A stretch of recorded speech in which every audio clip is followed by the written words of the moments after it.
This is a 2011 Kink Gap Xl bike check. That's a Subrosa stem. 8.25 rise power bars. It came with the bike. Mission grips, Kink drive barns, and yeah, I need new grips, but Mission headset, and Kink Gap Xl 2011 frame. Alienation PBR rim in white.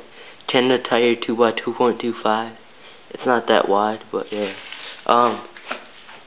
Tender tire in the back 2x1.95.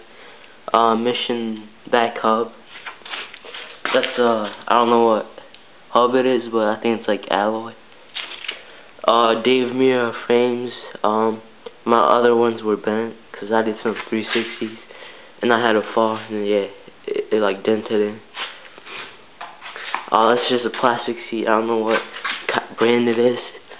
That's a Mission seat clamp, Mission pedals, metal pedals. Yeah, but they're really light.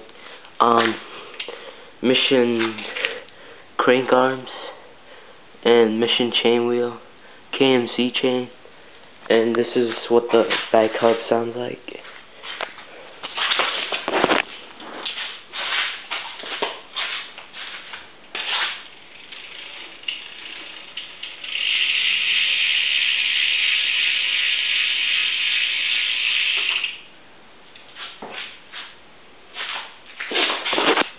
The back hub is pretty loud for a stock, and that's the bike check for 2011 Kink Gap XL.